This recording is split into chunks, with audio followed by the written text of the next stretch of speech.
USAA knows dynamic duos can save the day, like superheroes and sidekicks or auto and home insurance. With USAA, you can bundle your auto and home and save up to 10%. Learn more and get a quote at usaa.com/bundle. Restrictions apply. This message is brought to you by Abercrombie Kids, where the activewear is made for every summer activity, so your mini-me can bring their personal best. Summer days are always an adventure, from day camp to rec leagues and pool days. Abercrombie Kids has the shorts, tees, and swim to keep them comfy and keep up with them. Get everything for the entire summer at Abercrombie Kids. Shop in-store, online, or in the app. Listen to me, because I want you to know what I think about your organization. Hugo, we are the little people. Please, we are so cute and cuddly. Don't discriminate against us. Our organization has battled long and hard to sweep away those stereotypical images. Another thing, I think the term little people is the meaning.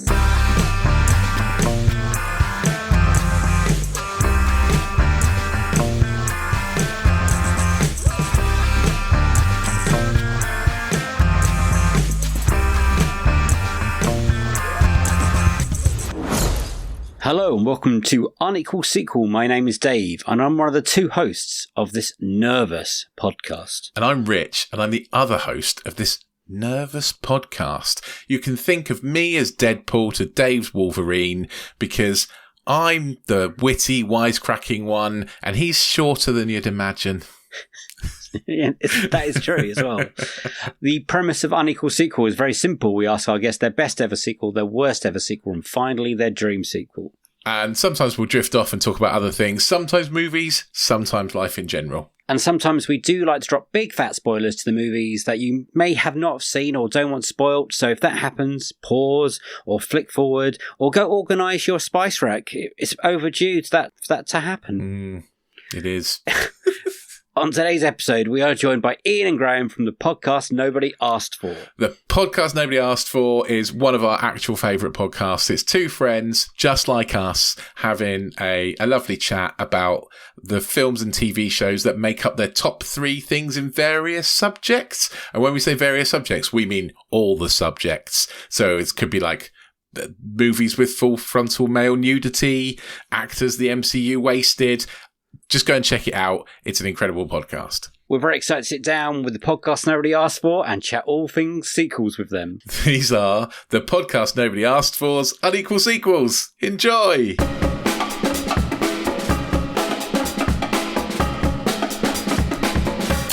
This is our warmer-up questions. We're going to ask you, this is one you can answer separately because I'm guessing you weren't together when you're at this period of your life. So it is, what is the first sequel you remember seeing and getting excited about? Ian, if we attack you first. The first sequel I remember seeing and getting excited about. Yeah. Or the first one you were excited about, the first one you saw, whatever that kind of like early sequel memory. That is a surprising tough one because I think I didn't really realise sequels were a thing growing up, which I know listening to you guys is a weirdly common thing. It really is. That I had never thought about until people started saying it. It's like, oh yeah, that's a shout. The first sequel I remember seeing weirdly was Empire Strikes Back. That's a good one. But I also didn't realise it was a sequel. Okay. Because I walked into a family friend's living room and they were watching it. Okay. So weirdly, that was probably the most impactful sequel moment I've had because it introduced me to Star Wars and that has kind of shaped my personality since. Yeah. But I didn't know it was a sequel. In terms of like actively being excited. Yeah. I'm of the age where I was pretty excited about Batman and Robin. Okay. And that hurts looking back. I'm not saying I wasn't a clever child, because that was late 90s. I would have been 9. Yeah. So That's a good I was age of for the Batman age. and Robin. Yeah. Oh, yeah, because it's aimed at them.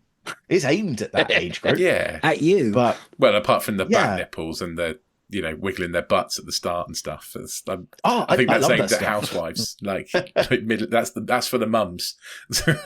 yeah, I mean, apparently I had very mum sensibilities when I was a 9-year-old. But I had a lot of. I remember being excited about that. and then having to come to terms with disappointment quite early. Oh, Which, so you, is realized fine. it was rubbish straight away? I don't think I realized just how rubbish it was. Okay. I don't think I appreciated just how rubbish it was until Graham and I rewatched it a couple of years ago for the podcast. But I definitely remember just thinking like, this is brightly colored. I have feelings. Yes. I don't have the vocabulary to describe this. No, right now. I get it. Graham, what about you, mate? What was your first one? Then I can make notes. The first sequel, I reckon, would have been, and again, was completely unaware it was a sequel. I definitely had The Rescuers under on VHS and had no idea that The Rescuers You didn't was a have thing to until many years later. Yeah, it's a standalone piece of cinema. It's fantastic. And then excited, I think probably The Lost World. Yes. Lost World, just because of how much I loved the original Jurassic Park. And Jurassic Park Lost World was 97, I think, so I would have been 9 years old. again. Perfect age. And yeah, and I remember not being allowed to go see the original Jurassic Park in the cinema because I was like 4-ish. And my auntie went to watch it to then tell my mum whether or not it would be suitable for me or not to go see at the cinema. And she said it wouldn't be, and I've held it against her ever Yeah, since. that's only sensible people would probably not let their 4-year-olds watch Jurassic Park, right, Rich? I think it's fine. I definitely let my 4-year-old watch So Jurassic much on Park, and he was fine. He was not scared at all. In fact, I think he wanted more lawyers to get eaten. No, You're raising him right. it's absolutely terrified. So yeah, that's a good mixture of films. Then, Graham, Rescuers Down Under. Did you say you see it on cinema? Or was it a VHS at that point? Definitely, it was a VHS okay. that had been used God knows how many times. It's because on cinema, that animation was mind blowing. By the way, Rich, did you see that on cinema? Rescuers Down Under. Or are you too cool? I might have done. I don't know. I sort of have this weird memory that I did, but I can't quite picture it. I'm ancient, so it was a long time ago. I'd have only been 2 when it came out. Okay. When did it come out? When did Rescuers Down Under come out? 1999. So I remember was seeing that at 9. the cinema. I was 5. I have really strong memories, core memories of that film, because it was the bird, the big wings, and everyone was like, "Wow, look at the animation! It's fucking incredible!" And it was, to be fair, a 5-year-old, it was great. It's held up. It's held up now in terms of the animation. It's the only it's still good Disney sequel. Think about it for a I second. think it could be, you know. Let's not add Pixar in this. Yeah, no. I'm with you on that. There's underrated Disney sequels, but I'm not sure I'd stretch to them being good. Frozen 2 ain't bad. I'll go out on a limb for that. Frozen 2's okay, but that also brings back dodgy memories for me because it was the last movie I saw in the cinema before the pandemic hit. And for a while, I thought it was the last movie I was going to watch in the cinema forever. Yeah, that's a monkey on the back you can't shake off quite much. Yeah. Quite like you with the Star Wars problem. My first ever Star Wars was Return of the Jedi. And I fell in love with that. And I thought Ewoks are cool. And this is the best movie in the world. And it's still the best Star Wars movie in the world. No, it's not. Ian, is it the best Star Wars film, Empire Strikes Back to you, or are you a Jedi man? For me, Return of the Jedi was my most watched. You let me down because nicely. We had that. Weirdly, we had that and Temple of Doom on VHS at my granddad's house. And we watched those tapes into oblivion, which are weirdly the two most famously bad of those respective trilogies at the time. Yes. So there is a special place in my heart for Return of the Jedi, but Empire Strikes Back I think is the better film. Does that mean you did that a lot, watching sequels in the wrong order, like Temple? Was your first Indiana Jones? Apparently so. I'll maintain that chronologically Temple of Doom is the first film. It is, isn't it, though? But Time-wise. I don't think that was my argument as a 7-year-old down in West Wales with my granddad. I had Last Crusade was the VHS of mine that I've just seen over and over and over again. That's a good one. Without seeing any of the others. I think Indiana Jones works when you don't have to watch the others, to be honest. There's something independently brilliant about all of them. Oh, yeah, and they're all very standalone. All of Yeah. them. The Lost World, Graham, is that the point you found out sequels can be rubbish? Yeah, I think probably. I think I was 9 and there were dinosaurs, so I think I was placated. Yeah. I remember coming out of Lost World and thinking, there's not enough dinosaurs in that film, to be honest, a little bit. At the end, when they get to well, San Diego, wherever it is, and Pete Pothwaite goes missing, and and Sam Neill's not in it, and they've got the kid with the gymnastic bit, and Vince Vaughn, and these are all not good words for a Jurassic Park movie, to be honest, at this point. It really is one of those films where you rewatch it now and it is just an entire film of like, oh, he's in it. Yeah. Oh, he's in it. So how did you, when you were young, how did you consume film cinema? Would you VHS guys? Did you have a video store that you liked? We grew up very near each other, so it's going to be the same video store. Brilliant. So you've been friends that long? Oh yeah. Oh no. I'll Here we go. I'll let Graham blow the trumpet of the video store. No, slightly different because yours is Video World or whatever it was called, right? That wouldn't be yours? Hillingdon. No, I was Apollo in West Drayton. Separate other side of the tracks. So you are Uxbridgey kind of guys then, right? Exactly. I worked at Brunel indeed, University for a while. So I know the area a little bit. So yeah, there used to be a video rental place up right by Hillingdon Station called Video World. Oh yes, where my dad rented films, which I categorically should not have been watching at the age I was when he rented. Oh, so he was the cool dad. He was the cool dad. Whenever I was like, if I was off sick from school and dad was the one looking after me, he would go down and like, we watched Predator when I was like 8 or 9 and ill. We watched Aliens. He weirdly drew a line with. Understandable. Until I was a little bit older and more mature, but we rinsed that shot. I think we must have watched everything that was in there by the end of it. It was a proper taking the video case up to the front kind of job, and it's definitely something the empty video. It's definitely something I'm nostalgic for that I didn't quite realize until just then. Yeah, why didn't they just have cardboard like slips? It makes no sense.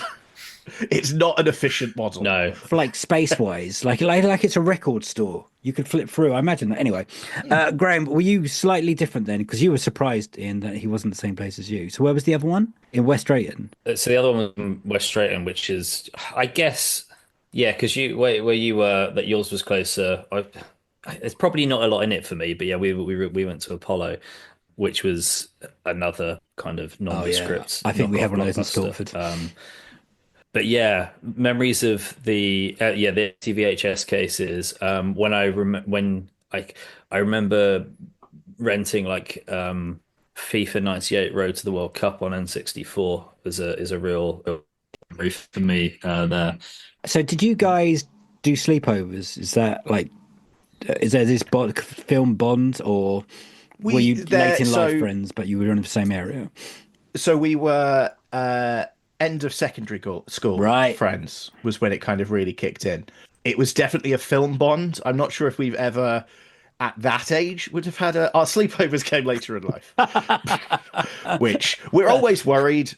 Well, not worried, but sometimes we do come across as a couple. I just need to assure people we are married to 2 separate people.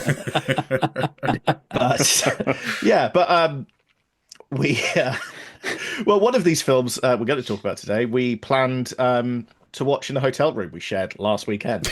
So, that's the life we lead. Okay. Yeah. But definitely was film based, because I think one of the first kind of interactions we had where you lent me the El Mariachi box set in sixth form. So yeah, that was one of the first ones. And then we also got together and watched when we realized we had similar kind of taste in movies, Tokyo Gore Police. I don't know if you're aware of. It's an absolutely insane Japanese body horror movie, which is indescribable but so much fun. I think it was mentioned, which again is one of those things which I think shaped a weird amount of people's film tastes, but I think it was mentioned on, like, Jonathan Ross had a short-lived show where he went to Japan. Yeah. And a couple of the episodes was on, like, just cinema, and he covered like the calamari wrestler and like really weird stuff like that. And I'm sure from there that somehow led to Tokyo Gore Police, which somehow led to this ginger guy at my school. I think he's the only other person who might appreciate this. Oh, it was beautiful. That's quite sweet. My friend, we've got a friend, Matt Hyman, as well, who we went to uni with, but I went to the same school with him. Something very similar, because we weren't friends in high school. and then we found out we ended up with going to the same college, and then we just spoke to each other on the first bus there, and then we found out we both loved the same kind of movies. So I kind of get that bond. You're like, you could be my new best friend. Did we just become best friends? This just happened. This is incredible. Oh, cool. Well, let's get on to the big questions. What is your best sequel? And I know I've made you do a joint one, and I apologize for that, but otherwise we'll be here all night. Sounds like you're the perfect people to do a joint one, though. Yeah, you've been together so long. we did. This is one of those ones where I think we both would have picked the same one anyway. Oh, good.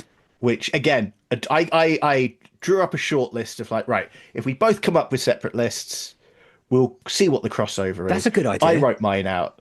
Graham immediately pointed at went Evil Dead 2. And I was like, yeah, that's the first one I wrote down. Okay, good. So, did you watch this together at any point in your lives? I'm sure we must have. I think we might have Prince Charles Cinema it. Oh, that's a good place. Yeah, we've definitely watched the subsequent Evil Dead sequels at the Prince Charles Cinema, but I don't know if we've done Evil Dead 2 or not. Well, if not, we have to. I'm sure it's going to be on there at some point. So when did you first see it then? I'm sure I would have had this. So I've seen it a couple of times because there's a load of independent cinemas in London that you're generally guaranteed that one of them will be playing this every like 3 months. True. Like somewhere in London will be doing it. But I remember it was just one of those films that was always kind of quite held up as like, it was the first kind of like horror comedy quite like this. I think if anything, I think Empire might have done a full piece on it, specifically on the scene with the farewell to arms, the scene where he's fighting his own hand. So I think I read that and it was like, this sounds like my kind of thing. Yeah. And it all went off from there. Amazing. I have very distinct memories of this, browsing the DVD section in H&B and coming across the there was a special edition version of it that was in like the Do you have that? Necronomicon, and it was kind of like a I don't. I'm I was so actually very annoyed jealous that of you. This was back in the days. This is back in the days where I was like browsing DVDs, saw cool things, and then maybe found other alternative ways of watching them. Whilst I was a poor student. So yeah, that was, I remember seeing it thinking, oh, that looks really cool. And then going and watching, I think I watched Evil Dead 1 first, which I was kind of, it's a good movie, but I was underwhelmed by it, shall I say. And then obviously Evil Dead 2 is kind of quite unique in the sense that it is a sequel, but it's kind of a remake and kind of a reboot and everything in between, but just does Evil Dead 1. Yeah, it is kind of an original film, but the only reason it is a sequel is because it says Evil Dead 2 on the box. Yeah, I've got a lot of time that it tries to gaslight you as a viewer. Yeah. Because the first 5 minutes of Evil Dead 2 is a remake of Evil Dead 1, but there's only 2 of them this time. And there was always only 2 of them. And if you're remembering 4, you're wrong. There was only ever 2 of them. And the Necronomicon was not destroyed at the end. You're remembering it wrong. Yes. Brilliant. I didn't watch this until I was probably into uni and I bought a box set.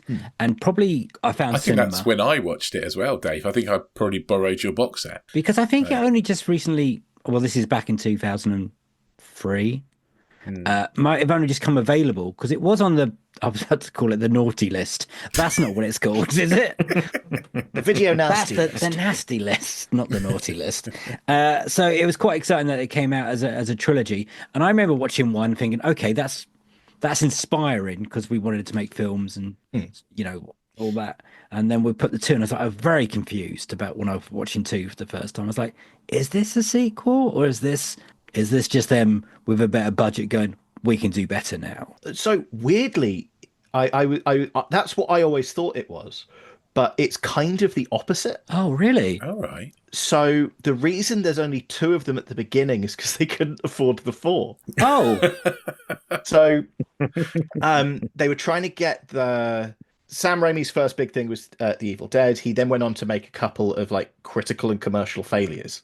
Yeah. To the point nobody would fund Evil Dead 2 until Stephen King personally phoned the producer and said, can you please give Sam money? He wants to make The Evil Dead 2. Wow. And they gave him like $500,000 less than he wanted.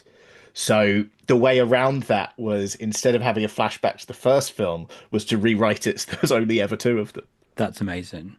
That is amazing. Which I've got a lot of time for. And I think it doesn't just apply to that, but one of the reasons I love The Evil Dead 2 is like just the balls on Sam Raimi. Yeah. Like the whole film, to take what was just like pretty much like a straight out and out horror and just kind of sit there and go, you know what? This is really funny. Yeah. And then just really leaning into that. It's what for me a sequel should be, of instead of just, ironically, just remaking the first film, it learns from it and then kind of, grows it from there. And the way they did that with this was, again, just stumbling across the fact that The Evil Dead is really funny. Were you aware of like Bruce Campbell and Sam Raimi at that point? Because probably when I watched Evil Dead first, I had seen Spider-Man and Spider-Man 2. Me too. I think I'd seen Bubba Hotep before I watched. Oh no, Evil Bubba Dead. Hotep was over. Oh, Bubba Hotep someone must have mentioned Bubba Hotep on this. No, No, I don't think anyone has actually. Really? Yeah. that's true. Interesting. Yeah. Interesting. I don't know about you, Greg. I think I would have watched Spider-Man, but I think been too young to really appreciate like, this is clearly a Sam Raimi film, that kind of. So I think weirdly, even though this would have been post Spider-Man, this was still my introduction to like Sam Raimi, and that is where I was obsessed with Bruce Campbell for quite some time after the Evil Dead. There's films. something about him that people do get So obsessed with. charismatic. Yeah, it's unbelievable. But it's like a Kevin Smith and a Jason Mewes. Once you've found Jay and Silent Bob, you become a little bit obsessed with them for a while. Oh, 100%. Totally. Yeah. I don't know why. And then I'm a big fan of like meta stuff, like things that are taking the piss out of itself.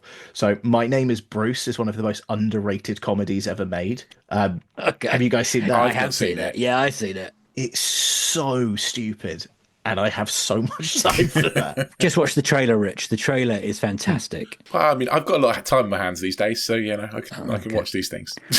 Yeah, we made a big deal of that because, again, this is from my friend Matt bought it and we went and watched it around his house. My Name is Bruce, and we're like, oh, we can't wait. I don't think it lived up to it personally. Matt had a bit of a Bruce Campbell thing for a while, didn't he? Like, I seem to remember he was kind of Makes you sound like they were lovers. I mean, he's a handsome dude, He right? is a handsome dude. We could all do a lot worse. Yes, than Bruce Campbell. That's true. Yeah, I think there was a bit when we watched a lot of Bruce Campbell films and programs, and to be honest, there's not a lot of good in there. Am I being horrible to Bruce? I love Bruce Campbell. I want him on the podcast, but Well, he's typically in B movies, isn't he? So yeah, he's great in Congo. It's the best part of Congo. Oh, Congo. He leans into what he is, right? Yeah.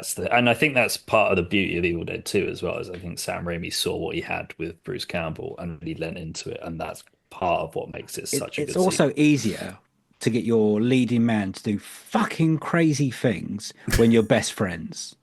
Like you 100%, you can push yeah. them a little bit further. Like me and Rich once filmed a scene together, and he knocked me out accidentally. I knew you were going to say that. So- I absolutely knew that's what you were going to bring up. And it wasn't was not on accidentally. purpose. We were boxing. We were boxing. I wasn't supposed to hit Dave in the face quite so hard. I was supposed to sort of miss, but yeah, it didn't work. It's full on Ryan Gosling and Oh yeah. Harrison Ford. Not Harrison Ford. Yeah. So I'm Harrison Ford. Yeah, it was it Harrison Harrison Ford. Ford? So Yes, who it would I was, be in yeah. that? I'll Yeah. be Ryan Gosling. I think. Did Harrison Ford knock out Ryan Gosling? Is that what happened? I think so. Oh, so when they were doing There's a glorious picture of it. the latest Runner. Blade Runner, Okay. Harry, and exactly the same thing, was supposed to miss but clocked him, and there's an incredible photo of Ryan Gosling clearly like, I've just been punched by Harrison Ford, and Harrison Ford going, shit, I've just punched Ryan Gosling in the face. Yeah. My initial reaction. So I am 6'6". I'm a big man, and Dave is 5'5". And so 5'5" my and a initial half. reaction was like, "Oh shit, I've just killed Dave." Yeah, it's on camera. We used it. So, Evil Dead. How do you feel about? Oh, we're gonna have to talk about the whole history of Evil Dead. How do you feel about all of them? Do you have a favourite? Evil Dead 2. Okay. Oh yeah, obviously it's the best sequel, Dave. I mean, yeah. There are four or five. Like, It's my own podcast. there's none that I don't like. Okay. I think. I think so. Army of Darkness is a lot of fun. It's brilliant. You wouldn't necessarily call it good, but it's a lot of fun. We've had it picked for best sequel before, I think, haven't we? Dream sequel, I still think. that's fair. Dream sequel, was it? Yeah. Was it Nick Helm? Yeah. Yeah. Yeah. And then it's then because there's The Evil Dead, Evil Dead 2, Army of Darkness. Then we're back to Evil Dead. Gets confusing, yeah. Which is, Yeah. I can swear, right? Yeah. Yeah, which is fucked. Up until I think The Substance, it held the record for, I think, the most fake blood in a film. Yeah, it was too much for me, I have to say. And then it was good. Like, it was Evil Dead Rise. Yeah, Evil Dead for me. You've got a lot of time for the Evil Dead remake, right, Graham? Yeah, I was expecting it to be dog shit, and I was really pleasantly Is that surprised. Rise? No, the other one. No, the other one. Okay. Yeah. God, this The gonna get remake. confused. Yeah, the Evil Dead Rise. I was also I very loved pleasantly Evil Dead surprised. Rise. It was so I thought it good. was great. Still can't look at a cheese grater. Oh no, we went to Prince Charles Cinema to watch it, and there was a Q&A with the director, Lee Cronin, yeah. Yeah, and we hadn't watched the film yet. And we were just standing outside waiting to be let in. And weirdly, this guy pulled out a cheese grater and got this random guy to sign it. And we were just like, why the fuck has that guy got a cheese grater?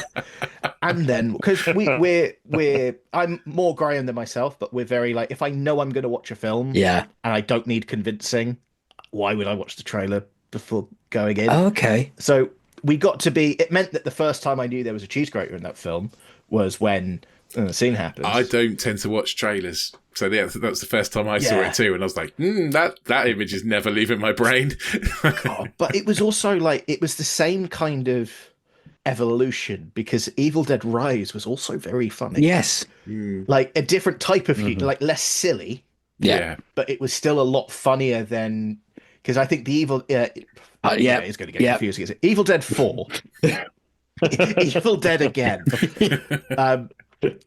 Definitely started to go, right, we're going to go gritty. This is going to be about drug use and drug addiction and things like that, which I think is still, it was still, like get said, very good. But Rise also had the balls to break with the formula as well, right? It's the first like non-cabin in the woods. It was basically like a skyscraper movie meets a.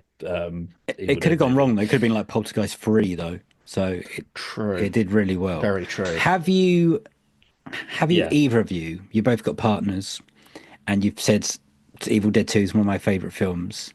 Do they watch it with you? Have you tried? So what we call it's it. So for example, whatever I do, I always mention to my wife, like, oh, I'm doing this. Like, if you want to come, you can. And with Evil Dead Rise, for example, her exact phrase is usually something along the lines of, that sounds like something for Graham.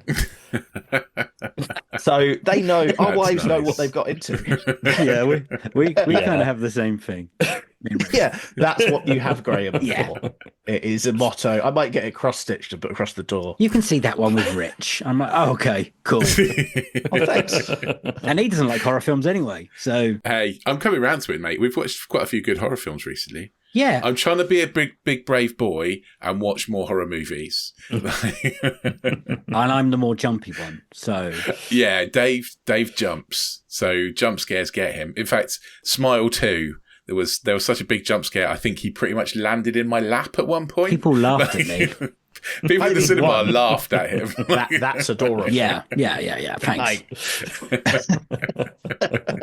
I was going to carry him out like an officer and a gentleman. Like, Did we see the last Evil Dead together, or did we see that separately? I don't remember. No, we did see it together, I think, didn't we? I can't I'm pretty remember. sure we saw it together. We've seen most horror films together. Yeah, because your wife doesn't do horror films, right? We didn't see Exorcist Believer together because we had the experience of both agreeing that was awful. Yeah. Together. That was bad. Graham, when are you going to show your kid Evil Dead 2? Evil Dead 2. Would you do Evil Dead 1 just to warm him up? We'll give it a... Well, he needs to sit in chronological order. I think that's fair. He's weirdly obsessed with like anything, all of the Disney live action remakes. Oh. So like he will quite happily sit through like Scar and Mufasa tearing shreds out of each other. So he might not be that phased, but I don't think I'll probably be able to get past the censors, and by the censors, Because some I mean my people wife. get them in is to do Evil Dead 3 and then pull them in a false, like, look, it's funny and silly. And then you put 2 in and you're like, I lied. It's fucking gross. But no, I mean, my dad would say to you, Graham, you wait until he's 9 and ill and home from school.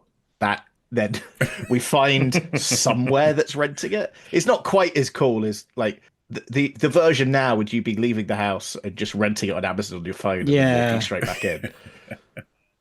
Yeah, it takes away some of the ceremony out of it, doesn't it? Because Evil Dead feels like back if we were all doing it correctly and we didn't, would be one of those films that you talk about in the playground and someone hands around the VHS saying you have to watch this, or you all get round someone's house when you're 13, 14 and you'll watch it and then you all pretend to be brave, but then the next few nights you have nightmares. You have nightmares, yeah. And I did that with loads of films. Yeah, that was Friday the 13th. Yeah, but, yeah, sure. Friday the 13th was one of them for me as well. The only film that I think I watched too early was, weirdly, the only film to properly fuck me up was The Sixth Sense. Oh, Really? okay. Because it was the first realistic horror film I watched. If that makes sense. Because I know we're not realistic because ghosts and stuff. Sorry to ghost believers and everything. But like Evil Dead, like gory stuff, my brain was always like, this is fake. This is just loads of gory stuff. This isn't going to happen. But then The Sixth Sense had the whole bit of like, when it's cold, it means a ghost is angry. Our house was quite cold. As soon as it got cold, I didn't sleep for 3 days. Yeah, that's understandable. It was like, It was never. it was just like, nope, I'm done. I'm Icarus. I have flown too high too quickly. It was never like horror movies that messed me up. It was like Terminator 2 when everyone melts in the nuclear war like scene. I was like, that messed me up. But like I would watch like The Fly. I loved The Fly. That didn't bother me at all. Oh no, when he did the arm bit. Yeah, I don't care. That was fine. Like prosthetic wise, brilliant. Like again, Evil Dead. Do you know the most embarrassing film that gave me nightmares was I was young was Ernest Scared Stupid. That's fine. The troll really scared me. I thought you were going to say like Dark Crystal for a second then, Dave. Oh no, You're freaked out by that stuff. Labyrinth Oh. really scared me as well. If we want to go embarrassing, Oh, mine. 5 Children and Oh It. yeah, that's a good one. true. That little shitty thing in the sand gave me. E.T. in the Field. Oh, really? Yeah, what the fuck? That when he just randomly screams at the camera as a child, I was definitely like, this is supposed to be a happy, fun family film. Yeah, it's not. Yeah, and then the Wolf from Neverending Story is a classic for scaring kids as well. Yes. Oh yeah. I've talked about this in the podcast before, but Wrath of Khan, where they put the bug in the, like the earwig thing in his ear. Like I had nightmares about that for weeks. Like proper, like wake up fully sweating nightmares. Khan. Do you think Evil Dead 2 has aged well? Yes, ish. It's so Stylized, right? And it is a B That's movie. a good word. but also it's stylized in a very 80s way as well. So it just feels very 80s, which I think, it's a lot of practical stuff generally ages better anyway. Yeah. Do you think audiences have changed as well? So it's definitely viewed in a different way than it was when it was originally made, if that makes sense. Yeah, I would say it was made as a horror comedy and it's now watched as a comedy horror, which people would argue is the same thing, but I'm saying it's different. No, I think it's different. I think agree it's with you. different as well. Yeah, like Yeah. it's more comedy than horror if it's a comedy horror. But yeah, its sensibilities have changed. It's like Graham and I went to watch, because we do everything together. I know exactly what you're going to say. Sex Pistols. We went to see the Sex Pistols last year. Amazing. Which, as still far going. as punk music goes, is really light now. Like, it's not quite pop, but it doesn't feel like punk anymore. Oh, wow. And it was just really weird standing there just going like, this was like game-changingly heavy for a whole generation of people, and you're listening to it now, it's like, oh, okay. This is like, don't get me wrong, happy. Johnny Rotten's not there anymore, which is good. It's he's off shilling butter. God knows. Yeah, I don't know what he's doing. Butter and right-wing ideology. It's problematic. Yeah, for any metal fans, he's been replaced by Frank Carter of the Gallows. Oh, okay. But yeah, listening to that it's the same thing. Like this used to be, like you said, like video nasty horror, and you watch it now and it's basically a cartoon. Yeah, and I don't think that's a problem. I think it's still brilliant. Oh, And God, it's no. funny, and it's so entertaining. It's so rewatchable.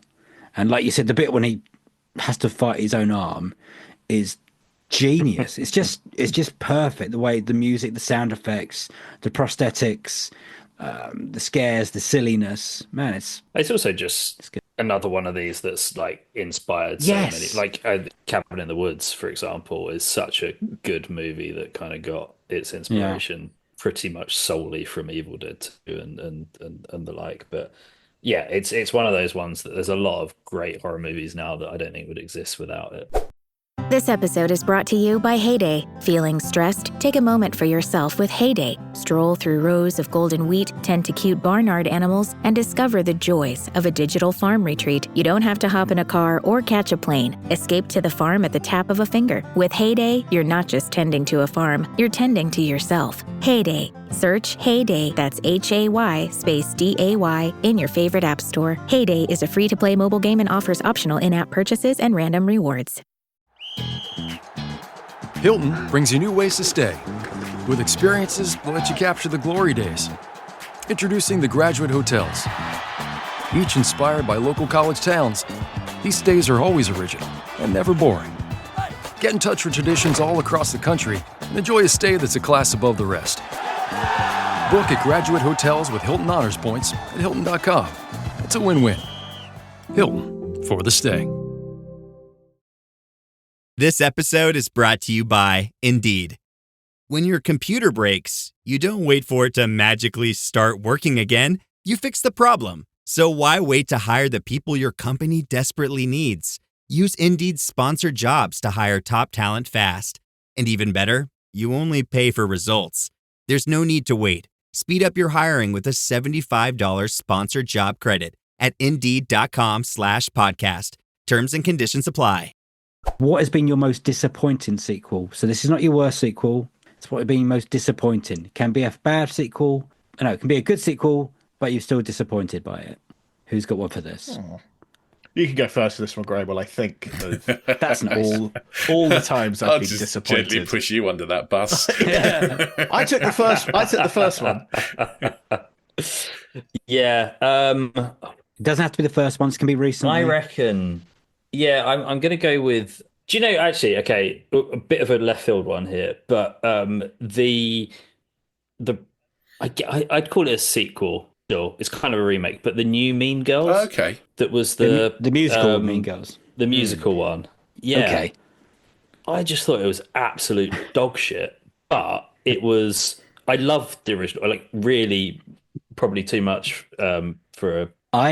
We've just been talking about Evil Dead 2. You've thrown out some wild, random Jonathan Ross body horror films. And the first thing you tell me is Mean Girls. Well, yeah, the original. I absolutely love the original Mean Girls. And the remake was just...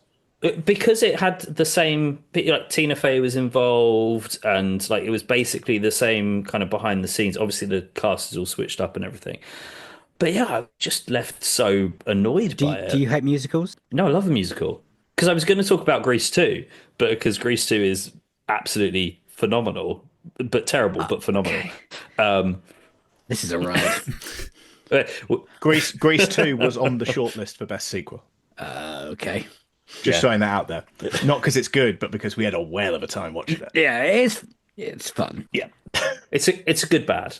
But yeah, no, the Mean Girls one just felt like it just didn't need to ever happen. And yeah, it just kind of hung a shadow over the original for me. It is a weird choice that they're now making musicals of movies, but they're making movies of the musicals of the movies. And I think the longest one is, so if you go with Matilda, you go from book to movie to musical movie. Yeah. It's wild. Is it needed? It's not really needed, is it? Well, we also have a kids book of one of the songs from Matilda the musical. So that is book to movie to musical to movie musical to back to book. My head hurts. Jesus. It's a tough one. Ian, what have you got? Very aware this is a small question, so I apologize now because it's going to bring up a lot of follow-up ones. Okay. Rise of Skywalker. Oh, yeah. No, it's the correct question. It's the correct It's answer. the right answer. Because I really liked The Last Jedi. Yeah, good. Right on, brother. I thought it was going in. I think if you view the trilogy as the worst crime of it is if you know you're making a trilogy, you plan for a fucking trilogy. You don't just release 3 independent films. And I thought The Last Jedi was going. It wasn't perfect. Don't get me wrong. There's like you can cut out the whole casino bollocks and it'll be exactly the same film. But I think there were some really interesting things it was playing with, like the idea that Rey wasn't somebody impressive, which I think is like Graham, you've got a young kid. That's the lesson you want to teach a kid. Yeah. Is regardless of that he's not impressive. No, but regardless of who you are and where you come from, you can do like wonderful, amazing things. You don't have to be related to the fucking Emperor to be a Jedi. Come on. Like your dad can be a podcaster who is like 30. Yeah. I get so angry about this movie, and this is probably the 4th or 5th time I mentioned it. But when Rey says Skywalker at the end, like when she's like Rey who, and she's like Skywalker, I audibly just went, "Oh, fuck off!" in the cinema. I couldn't hold it in; it just came out of me. The one good bit in the film, which is just because I'm a sucker for that kind of thing, is the whole everyone turning up to save the day at the end. That was a bit like, I'm a big fan of and the cavalry arrives kind of scene. So that was quite like was it the culmination of 9 films spanning 40 years? No, but it felt like such We also had the Portals like a couple of years earlier, and the Avengers though, right? So that's been done recently too. But it was so, because The Force Awakens. I could feel it there, Ian. I could feel it. Yeah, The Force Awakens was an apology. Last Jedi felt like it was trying to do something different, and then The Rise of Skywalker made that very dad noise of like "ooh," and then just took it all back and just tried to fit 3 films worth into one. And I left that feeling actively sad. Yeah. I still in denial that it's a thing. I think that's I've eaten some bad bit of chicken, and that's what I made up in my head. Such a shame. I'm reading my son the novelizations of Star Wars at the moment, and we don't have the Rise of Skywalker. The Last Jedi. Sorry, no, it's the last. Sorry, the Rise of Skywalker. Rise of Skywalker. We don't have. We just don't have that one. Just doesn't. Are you just going to make it up? Yeah, well, it just didn't happen. You should read him the Colin Trevorrow script of what was meant to be. I'll get to the proper one. The Jewel of Fate, they called it. Rise of Skywalker does sound like you're making up a kid's story. It does, because it does start with somehow Palpatine's returned. Palpatine's back for some reason. Like I always have a lot of time for Oscar Isaac clearly realizing it's shit from the get go as well. Yeah. Look on his face. I still want to know what Finn wants to tell Rey, because they never resolve that. He's like, I've got to tell you something. Never again. Like it's just everything about that movie just makes me feel icky. How do you feel about the kiss and the Ben turn? All bad in your eyes? Is there anything at the end that last half an hour apart from all the ships turning up and you? It's because all of the films were so disjointed, none of it is earned. Yeah. Like that's the issue, is you've got all of these what are supposed to be trilogy ending emotional gut punches that haven't spanned the trilogy because all of them thought they were doing different things with each character, and it's just such a after the prequel trilogy I promised never again. And then it happened again. Talking of the prequel trilogy, I'm really intrigued by the Phantom Menace novelization. Are you just reading lots and lots about trade? That must be the easiest. Trade clause 2.4 tariffs. I've started in like release order. So I've only done New Hope, and I'm halfway through Empire Strikes Back at the moment. He's seen the films though, hasn't he? He has seen the films, because he told me that Attack of the Clones was the best film he'd ever seen. Ooh. And I was like, he failed as a parent. He's changed his mind since then. It's fine. But yeah. To be fair, there were some films which are, now I look back, were awful that I thought were amazing. I used to think the Lost in Space film with fucking Joey from Friends was like incredible. Which you and Dave. Yeah, as a kid, I was like, you know what, this could be better than Star Wars. I still think it holds. I don't think it's better than Star Wars. It does That's not crazy hold talk. up, Dave. Come on, we watched it not that long ago. It definitely The first doesn't hold 5 minutes up. are great with the spinny cockpit, like Yeah. fighter pilots. Yeah, No, I liked the music. It's when it gets to the end and the effects of the monkeys. But I generally think with the attack of the spider things on the ship's quite creepy. That bit's good. I stand by that, and it should have been a franchise. Graham, did you ever actually watch Mean Girls 2, the actual unofficial sequel? That No, I don't think I did. No, actually. I've never seen it either, and no one's ever brought it up. So I don't know if anyone. I know it technically exists, but I don't know if anyone's ever seen it. no, it reminds me of like a Donnie Darko 2, whatever that film was called. S. Darko. Yeah. That was bad. That was bad. Guys, what is your worst ever sequel? Talking of bad. Yeah. So we're gonna be honest with you guys. This is one where I've kind of stepped in and demanded we pick this one, and I've talked to Graham about it so much he is now fully aware of how bad this was. The original plan was literally on Graham's stag do last week. We were going to watch it of a morning, and then I accidentally gave him a load of shots, and we were not in a state to watch Highlander 2: The Quickening. I don't know, because that would be the perfect time to watch it in my head. Like being so drunk, like in the morning, going, "Is that right? Are they aliens? Hang on, Is this really happening? Were they aliens in the first one? They weren't aliens No, Graham, in the they first weren't. one." If you want to go throw up in the toilet again, you can. How's Sean Connery back? Well, let me tell you, you just shout his name. While you're quickening. Okay. I watched this for the first time literally a couple of months ago. Okay. So, and I didn't really know why. So I'll phrase this as diplomatically as I can. I had found myself with a lot of free time. Due to I can't say the word redundancy. Okay. So I feel your pain. I'm back in work. Yeah, back in work now, guys. But we're so similar. We really are. I was made redundant at Christmas, and I'm back at work now. So I feel it. Day after I got back from my honeymoon. Oh, nice. Well, that was fun. Back in work now. Everything's great. But I watched Highlander 2 within 2 weeks of that happening, and that was still the worst thing that had happened in those 2 weeks. Like, I was scrolling through Amazon, and it was there. It was on like the leaving in 30 days. Oh section. yeah, because I couldn't find it. And for some reason, I was like, "Oh, I'll give it a go." And it turns out it's because a friend of ours, Neil, who can well and truly fuck himself for this, had mentioned it in a group chat, and that's why he'd like Darren Browned me to watch Highlander 2. And I watched it, and then we had, I think the day after, we had comedian Jamie Allerton. He's got a great movie podcast himself on ours. And I was just thinking about Highlander 2 to the point where the intro of that episode is predominantly, we're not asking him how he is, we're not asking him what he does, we're not asking about, all of the interesting stuff a working professional comedian does. It's just me talking about Highlander 2 Oh, for 5 yeah. minutes.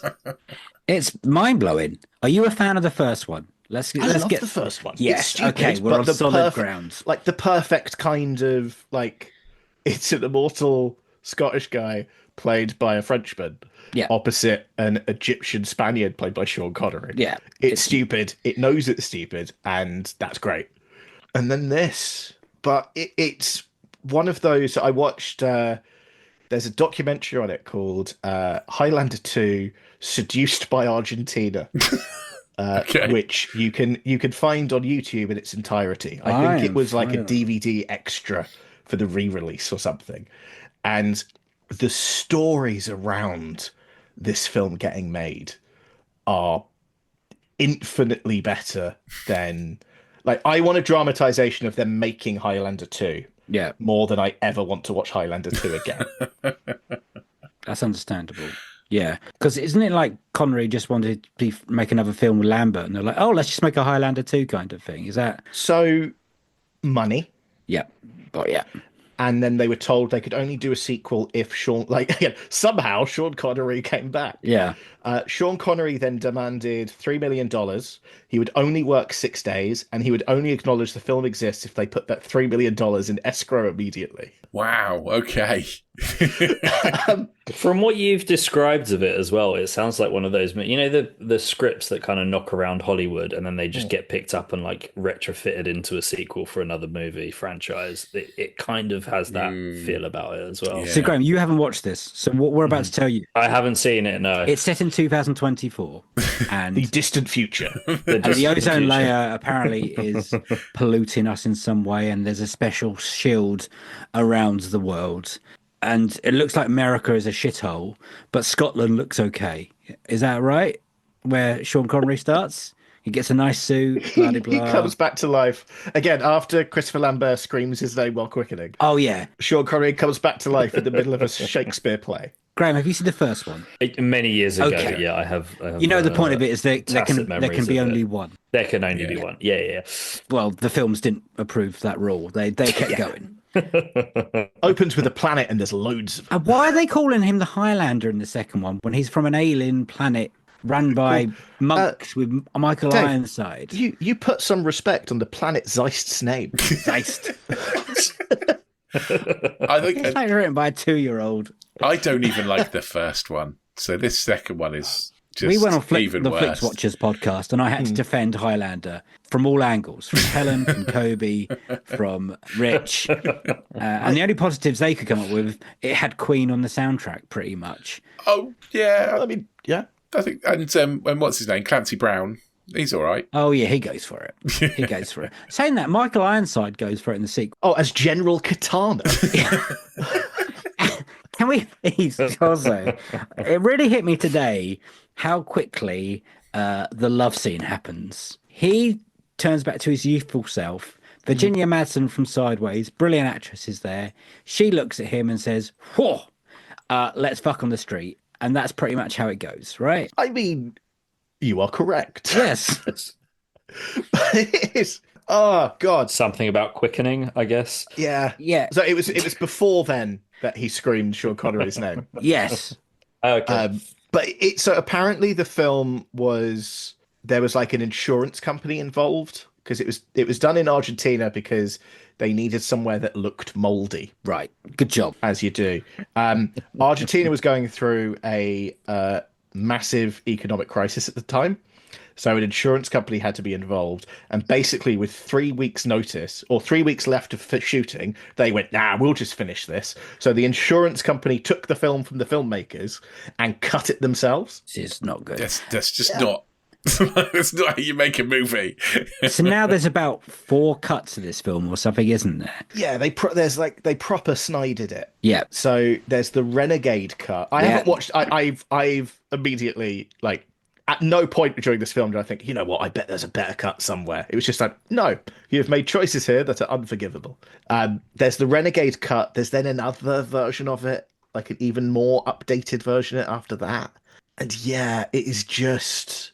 I felt empty. Yeah, I agree with you. I really love the first one. I went to university. Someone had this on their shelf, and I thought, brilliant. I can't wait to watch Highlander 2, The Quickening. Sean Connery's back. I wonder how they get him back.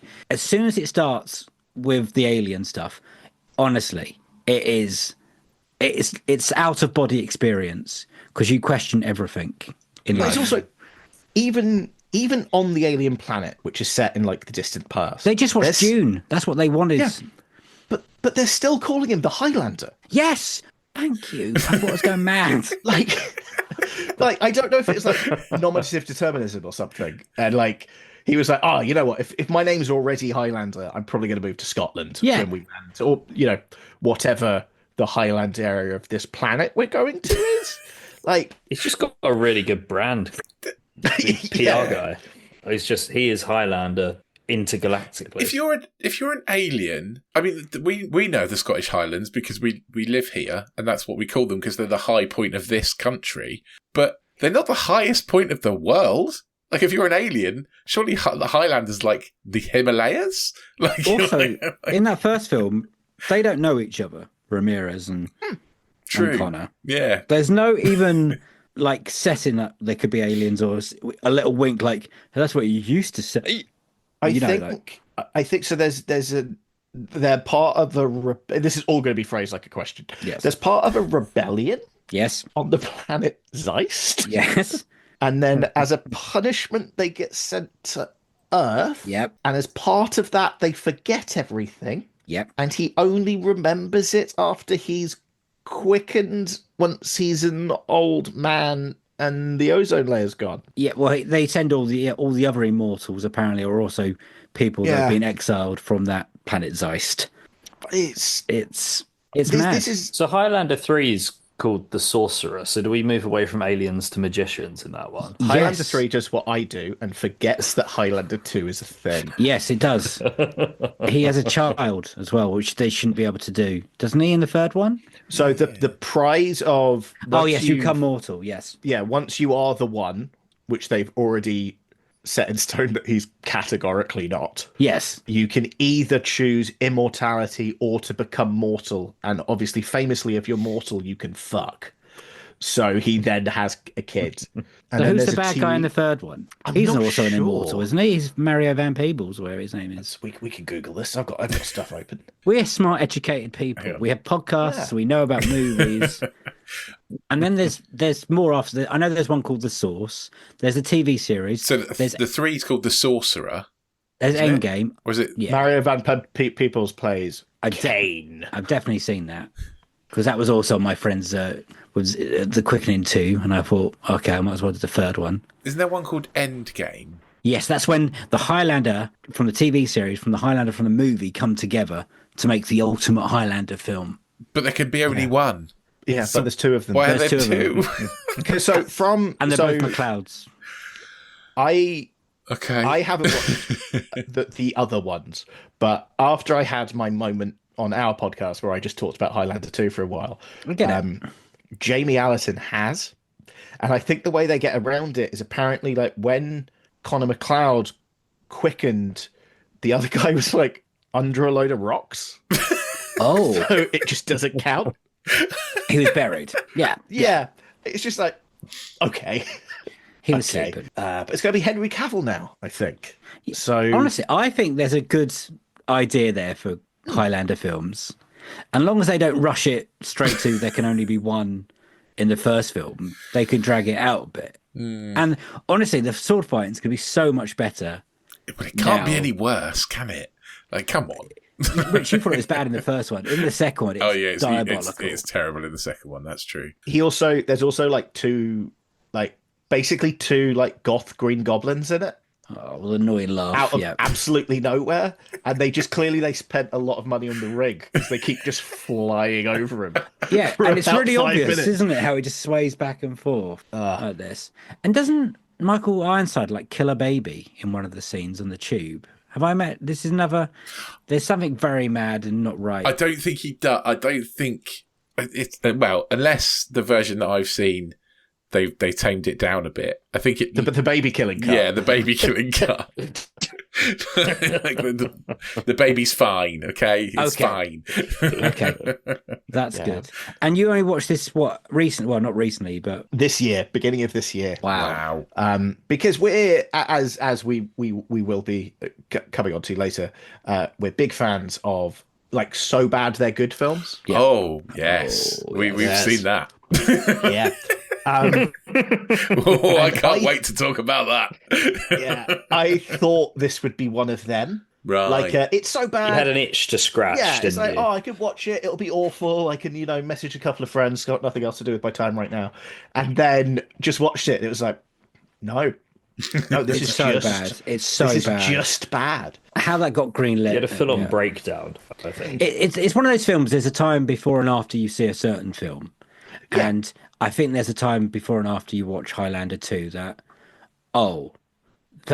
my life is different. Yeah, there's a couple of films. Weirdly, I've watched a fair few of them in quick succession recently. Yes. But there are a couple of films which instantly become part of your personality. Yeah. And weirdly, over the last 6 months, those films have been Highlander 2 and The Beekeeper. I could talk about both of those films until someone begs me to stop talking about them. Yeah. Like, and again, like, the only saving grace with Highlander 2 is the story behind it is so, like, fascinatingly mental that you can kind of get away with, well, I've been through that, but boy, do I have a story to tell. Yeah. Graham, are you going to eventually watch this after all the things we've said? I need to see it. I think Ian watched it. I got a text from him saying, I've just gone back. I watched Highlander 2 today. That's all I'll ever be talking about on the pod. And then he shared the next day a screenshot of basically saying the same thing, but on socials. And I think it ended up being one of our most engaged with posts ever. Wow. And people, like, yeah, it was like I'd found my tribe. Outpouring of love. Yeah. Was quite impressive. I think I messaged you, like, obviously, you know, as a man in my late 30s, I have lost people during my life, as we all had. I had more messages of condolences after having just watched Highlander 2. Amazing. From people on, like, just on that thread, like, so many were just like, I'm so sorry. Like, I'm really sorry you've had to go through this. And it was like, you know what, the internet's not that bad, is it? Well, we had a lot of that with Sex and the City too. Yes. Because we had the Cine Mile guys on, and they picked Sex and the City 2 as their worst sequel, and then changed their minds after I'd watched it. To Grease 2. Yeah. Yeah. I mean, they're wrong. Well, for two reasons. One, that's just rude. And two, Grease 2 is great. They were going to pick Grease 2 as the best, and then they rewatched it for the best, and then they both agreed it's not the best, it's the worst. And I think they kind of wanted to have fun, but by that point it was too late. Rich had already spent nearly 3 hours watching Sex and the City 2 for no reason. Yeah. Luckily, someone picked it a couple of weeks later, so it wasn't. It was fine. It was fine. I didn't have to watch it again. He was a broken man for a while. It's definitely one of those, because I was, when you sent through the list, which I think is the great thing with your Ghost podcast, is people immediately have their answers. Yes. And it was just like, when we came up with ours, it was just like, but you know, everyone's going to have, this is just going to be a whole podcast where they interview 100 people and all of them say Evil Dead 2 and The Quickening. Yeah. Well, like, because those are just the right answers. And you'd think that, wouldn't you? But there seems to be some different people. There's people that come on and want to defend something, which is great. There's someone who wants to do something new, which is also great. And there's also the people that go, I don't give a fuck. It's going to be aliens. And we've like, okay, cool. We can talk about aliens again. There's no problem. Yeah. Aliens is great. But also the best thing that happens is when someone picks something as their best sequel and then like a week later someone picks it as their worst. That's like, Daryl. We love that. Yeah. Daryl episode is one of my favourites. Yeah. No, when you guys messaged us, it was like, right, I'll listen back to a couple. Oh, Daryl's on it. We Fantastic. know Daryl, and I used to respect him as a man and a podcaster. And then the man's not right. Dune 2, like, I don't care how much you don't like sand, mate. Dune 2's a great film. The thing is, I'm so believable. Everyone who, if I don't believe them, I'm like, no, this is the wrong answer. By the time we've finishing talking, I'm like, oh no, it's a bad sequel. And then I have to go back to reset myself. I'm like, no, Dave, you got your own bloody feelings about films. Like, don't get me wrong. I could listen to Daryl talk about how much he hates the Dune films for hours. Yes. But it doesn't make him right. No. It just means he hates things that are critically loved by people. The man made us watch Tokarev as well. So exactly, hypocrite. Okay, what's Tokarev? Oh, don't ask. Tokarev is, you know what, Graham, Rage. If you're in America, you could explain the plot of Tokarev. I can't.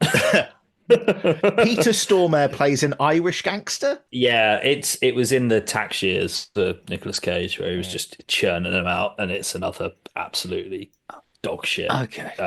Semi-action movie with Peter Stormare being Irish. I think I'm just having a memory of me.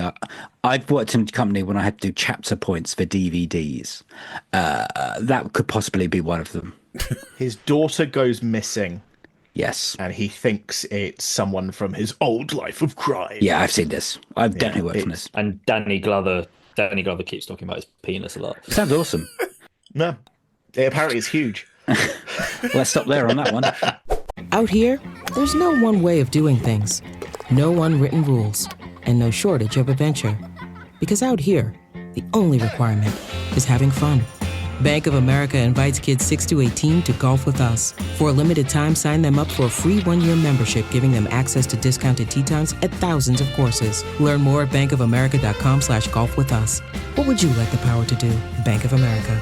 Restrictions apply. See BofA.com/golf with us for complete details. Copyright 2025 Bank of America Corporation. The new McCrispy Strip is here. Dip approved by ketchup, tangy barbecue, honey mustard, Sprite, McFlurry, Big Mac sauce, double dipped in buffalo and ranch, more ranch, and creamy chili McCrispy Strip Dip. Now at McDonald's. Ba-da-ba-ba-ba. My cat Freddie loves to be brushed and cuddled. But stirring up his cat allergens meant sneezing and itchy eyes. Then I found Purina One Live Clear. It's cat food that reduced the major allergen and my suffering in as little as 21 days. Now, we feel closer than ever. If you have issues with cat allergens, you really need to try Purina One Live Clear. Try new Purina One Live Clear today. Purina One, a difference from day one. What sequel seemed like a bad idea, but you ended up liking? Ian, you're first on this one now. Graham? So I actually have answers for this. Oh, good.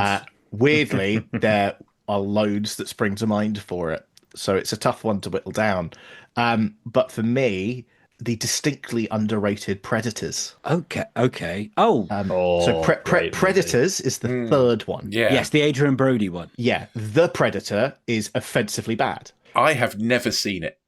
It's like Predators. Yeah, I've never seen it. It's so good. It is, given that I thought it was going to be absolutely trash, it was just a lot of fun. So it's a load of like various special forces people get abducted by predators and basically put in an alien hunting reserve and then get hunted through the rest of the film. That sounds great. Yeah, Adrian Brody's in it, Trejo's Danny up. Trejo's in it, Michelle Rodriguez is in it, Lawrence Fishburne rocks up, I think. Yes. And it's just like, again, it's just a lot of fun.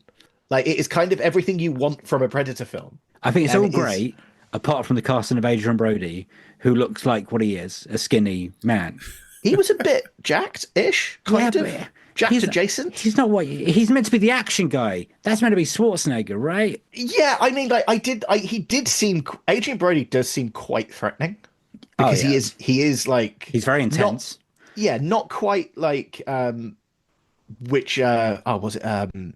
like Brawl in Cell Block 99 realized, you know what? Vince Vaughn is terrifying, isn't he? Yeah. Like, not quite that level. But yeah, I went into this film expecting it to be absolutely dirt. And given I've always been a fan of the Predator films and like Alien vs Predator and stuff like that, but it was what? No. So it's a franchise that they've never seemed to have done right. Okay, I'm with you now. So the I thought you said comics, you liked it, and I was the Alien vs Predator comics and games and stuff. So it was really weird being a fan of something they'd only ever got right once. I'm with you, and that was the first Predator film. Yes. So for this Predator 2, I still think it's not good, but I don't think it's as shit as people like. I think it's fine, but Predators for me was the first one where it's like there is something in the Predator franchise, and I think they might rediscover it. And then the Predator happened, and I got sad again. But now they seem to have been back to where they. The latest film trailer came out yesterday, and it looks so good. Does look good. Which is Badlands, I think. Which will be fun to see how that sentence has aged. But yeah, I loved Predators, and it is definitely a bit of a guilty pleasure, but I was not expecting anything going into it. That's a great pick. I'm going to go and watch that now. It's great. Yeah. It's great. The concept is really good, and there's some really good bits. There's a really cool bit when you think a samurai guy and a predator are about to go at it, and it lasts for about a second. When you say go at it, do you mean like fight or fight. fuck? Yeah. They quicken. Yeah. Hence it being oversaid. But it's a really good idea. I think I remember I've watched it recently and I've told you about it. So obviously you don't take my recommendations on board, Rich. Okay. Ouch. Graham, what have you got, mate? Matrix Resurrections. I thought it was going to be absolutely. I hate the two Matrix sequels, as in the Reloaded, Revolution, and. Sorry, I'm laughing at to paint a word picture for people listening to this. Both Rich and Dave just bit their fists. simultaneously. If it says, we reviewed it and I gave it 0 stars. Rich was having a bad day when he watched it. So you're one of the people that liked it. I loved Resurrections. Wow. Like, don't get me wrong, it's not a masterpiece movie, but like as a Matrix sequel and all the meta stuff, and I just thought it was really good fun. And I really hated Reloaded and I can't remember. Resurrection gets a saving grace because of the last bit where they're all in like mech suits. I can't hate that film just because of that scene. It's like, yep, I will forgive it for everything else.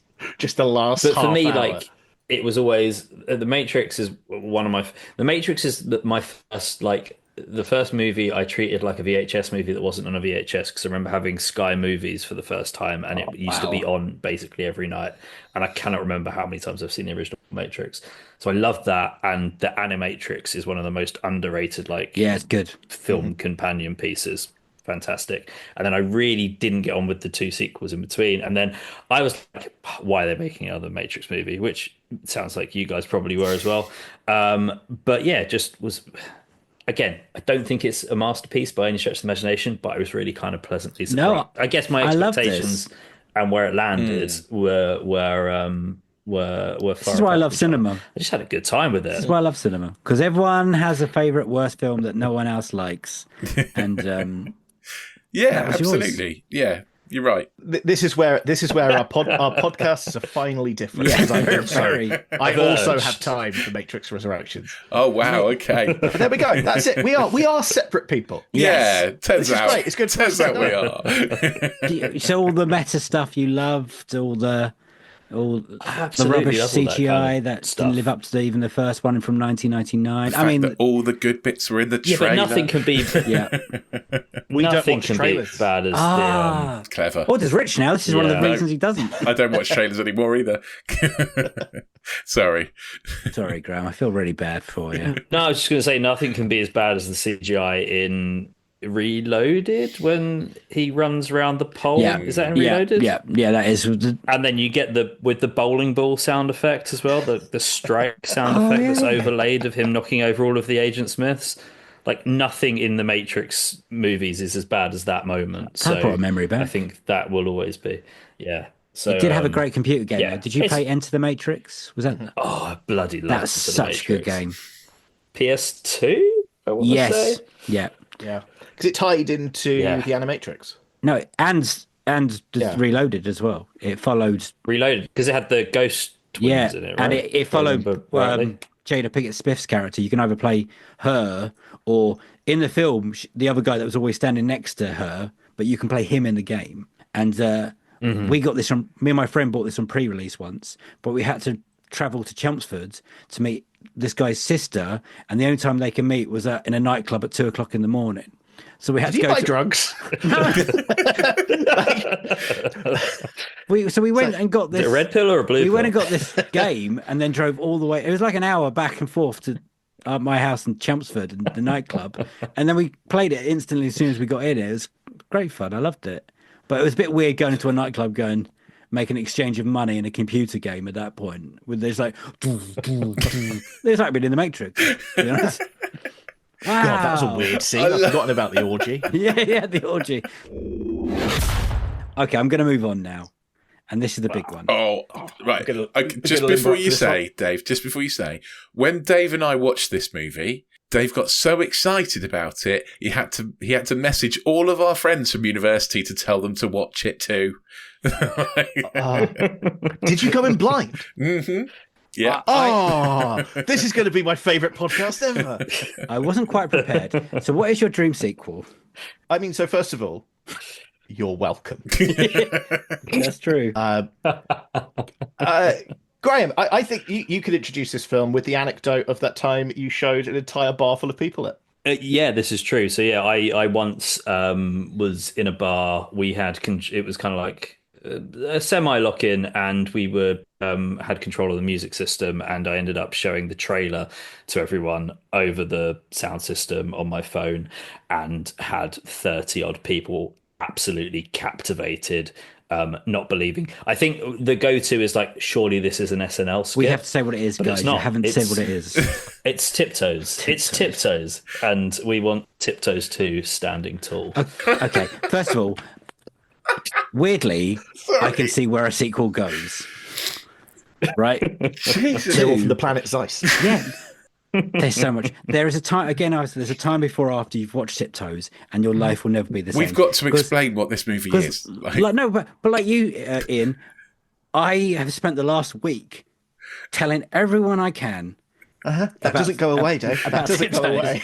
I've been making them watch the trailer, and then I say, I've got a good YouTube link if you want to watch it. And yeah. I own it on DVD. You spent the money. Yeah, we talk about this all the time. It's unbelievable. Someone give me a synopsis. I have never seen The Godfather Part 2. I have seen Tiptoes 4 times. So Tiptoes. So Matthew McConaughey plays a fireman who puts fires out with sand, and he's engaged to a character played by Kate Beckinsale. Kate Beckinsale gets pregnant. Only agreed to do the movie if she could wear a special hat as well. Such a good thing. A proper Ebenezer Scrooge like nightcap. And you know the hat. As soon as she wears the hat, you know what hat it is as well. It's mad. Yeah. So Kate Beckinsale gets pregnant, and Matthew McConaughey gets a little bit weirded out by it. Kate Beckinsale's then home by herself, and Matthew McConaughey's twin brother turns up, and the twin brother is turns out he's got dwarfism, and dwarfism runs in the family, and Matthew McConaughey is actually the only guy in the family who doesn't have dwarfism, so it could be passed to the child. And the brother Rolf is played by famous dwarf actor Gary Oldman, standing on his knees. In what the trailer describes as a role of a lifetime. Tiptoes. Weird stuff then happens. There is a scene where Gary Oldman sits at a table full of quite famous dwarf actors and has a speech about how difficult life is as a dwarf to a table full of people who'd have lost out on the role to Gary Oldman, who also made this, like, this is post Leon. I think it is after The Fifth Element. Like, it's not like it's early days. Fucking Oscar-winning Gary Oldman. Like 2002. Yeah, 2002. Who's making Harry Potter's then? And Beckinsale had done like Underworld and stuff at this point as well. It's not like she was struggling for work. Yeah, it's keep going. They then also Peter Dinklage is in it. Oh yes, yeah, as a Frenchman, as a anarchist guy with a French accent. Well, who sometimes shacks up with Patricia Arquette. Oh yeah, Reese. Yeah, Gary Oldman is also dating famous dwarf porn star Bridget the Midget. Oh, and then gets thrown out of. Is that who that is? Yeah. I'm going to say something now, and I'm not going to explain it. I know who it is because of my dad. Okay. Gary Oldman then gets beaten up, and that's actually how he then turns up at Kate Beckinsale and Matthew McConaughey's house. It is then a film about trying to come to terms with the fact that their child could be a dwarf. Yeah. And Gary Oldman's on his knees or in a sofa. You see his little feet pop up once in a while. Yeah, there's a scene where he walks behind a glass table, and you can see his legs on the floor, and then he sits in the sofa with obvious, like in Saving Private Ryan, when they stabbed the guy and it's an obviously fake body. It's that with legs, and I think about this film every single day of my life. You haven't even mentioned the end. The end? I did not see the end. The end. The end, which I think every single person thought, oh, I shouldn't have watched this on YouTube because clearly they've cut out a load of the film. Yeah. Obviously, Matthew McConaughey will come back and do the right. No, Beckinsale lets him leave, turns to Gary Oldman and says, "You can kiss me if you like," and they do, and that's the end of the movie. Gary Oldman, who also has a hunchback. There's also, talking of cuts though, Peter Dinklage has gone on record saying that if you were to see the original director's cut, it is a thing of beauty. Well, like you, Is it though? Once you've watched Tiptoes, you've researched Tiptoes. You can't. Tiptoes takes over your life. There's no stopping it. And apparently, the first cut is good. And weirdly, you can kind of tell shitloads has been cut out somewhere because it makes no lick of sense at any point. It's so bad, but I have so much. It is like The Ring, where you watch it and you have to pass it on to someone. Yes. Like nobody's ever watched this and kept it to themselves. No, it's just not possible. And even when you describe it and we think that sounds mental, and you're like, wait until you watch the trailer, because that will really sell this to you. And then you work out in that film, there's 3 Oscar winners and an Emmy winner, basically. It's mad. It is mad. It's also just like there's loads of stuff where, for obvious reasons, Gary Oldman's standing behind stuff. Yes. Also, there's recently Dinklage has come out saying about Snow White, saying we shouldn't be doing this with dwarfism anymore, but then in this film he was totally okay for Gary Oldman. I mean, there is a 20 years difference, and he probably got a wiser man. But there's no point in him being in this film, right? In the first one. Gary Oldman? No, Dinklage. Tiptoes. Dinklage. I think him and Patricia Arquette are kind of the comedy relief, though, right? Yeah, but they're not needed relief. in any way. No, but I mean, none of the film is needed. Let's be real. Oh my god! But they go off on a bike because he's also got a massive trike, like a trike thing, isn't it? Yeah. And there's just bits where they're riding round, and Peter Dinklage and Patricia Arquette are like frolicking on a hill somewhere. But like for Patricia Arquette's an Oscar. Yeah, she is now. Yeah, like she's been in some. She used to be over in a story that we've told a lot over lockdown. We would every week we would watch like a good bad movie, and what we did was we had a big WhatsApp chat of people. We would agree on a film, and then we would like 3, 2, 1 play, and we would all watch it at the same time while messaging into a group chat. And we watched easily like 25 films. I would say half of them had Patricia Arquette in. Oh wow! We didn't realize until she became. We had a brief like League of Good Bad Movies kind of side thing as part of our podcast, and we kind of had, I can't remember if it was a running thing or we had one episode where we kind of like picked apart the DNA of what a good bad movie is. Like, it has to be made earnestly. A lot of the time the same person writes, directs, stars in. Good rules, yeah. And one of the things was Patricia Arquette is going to turn up probably in about 1 out of 3 of them as well. Yeah, we don't have time to talk about it, but people listening to this, Google the film Holy Matrimony. I'm going to Google it now. It is directed by Leonard Nimoy. Okay. And yeah, unbelievable. I will talk about it for an hour. So just Google it. Like I take it it's the 94 version, not the 1943 version. Yeah, exactly. Yeah. Amazing. With a young Joseph Gordon-Levitt. Oh, okay. Yeah. Let's talk about this sequel idea, because weirdly I can see where it goes. And what did you call it? Standing Tall. Brilliant. I love that. So I think we've kind of had a brief discussion about this. So if you want to jump in, Ian, you can. So over to you. Obviously, it opens with the kiss from the end of the first movie, right? So we're following we've got the what becomes of Rolf and Carol and where that go. But we get a little bit. We see that they've moved away. They're starting to raise the kid and everything. And then suddenly it cuts to 15 years later, and the entirety of the movie is about their kid trying to track down and understand why his father doesn't love him. But he does that by making the movie Tiptoes. Okay. Okay, didn't see that round going. So we're what I like to call Clerks 3ing it. Okay, good.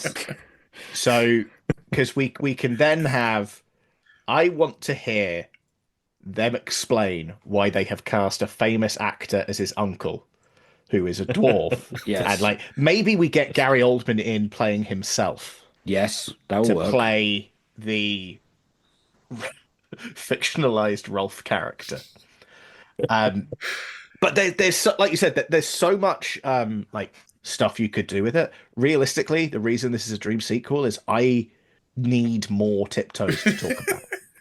That's what we're going for. Okay. So like we can go really meta with that. We could do a shot for shot remake of Highlander 2 and it's just characters from Tiptoes instead. But like I would watch a musical on Broadway. Tiptoes musical.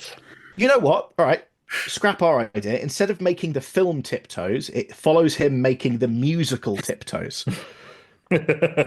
So we go layers and layers. It's like an onion that's for some reason played by Gary Oldman. It feels very Tropic Thunder. I need to know what Gary Oldman was thinking. I really hope he sacked his manager. I've tried to after research this. interviews of it, and I can't get him talking about it anywhere. Someone's done a really clever cut on YouTube where he's talking about his prosthetics from Churchill, and they've cut it with shots from Tiptoes, and that is fantastic. That's so much fun. But it kind of started doing the rounds again last year because there was a deleted scene from Deadpool and Wolverine where Ryan Reynolds makes a reference to Tiptoes. So when I think the DVD came out, or when it things don't come out on DVD anymore, when it was down under extras on Disney Plus, that scene was there, and that seemed to then. I think that then got brought up in an interview, and so there were a couple of things where it seemed like we had a whole new generation of Tiptoes. Yeah, I watched a thing of. It's a podcast, Two Bears, One Cave. It's Burt Kakarot. Yes, they interviewed Matthew McConaughey. And they watched the trailer in front of him. Yeah. He's like, is this real? And then like McConaughey's like, yeah, that was straight up real. We'd full on budget and everything. I think the trailer goes on for more laughs than the film does, but the film has certain beats that the trailer doesn't hit in fantastic ways. There's a bit in the film when McConaughey's at his fire camp and then goes, hey guys, do you want to come to a party, and brings all his fire camp stuff. That goes nowhere. There must be some scene of them turning up going, this is a bit weird, isn't it? These are the fire camps that don't have a drop of water in them. Yes. They're just in the middle of a muddy we field. Exclusively fight fire with axes. I mean, I knew it was a thing when I go in. I was like, okay, we finally get to watch Tiptoes. And then Rich watched it before me and texted me and was like, this is fucking crazy. And I was like, how mad can it be? And it starts off mad. And there's a bit when it gets madder.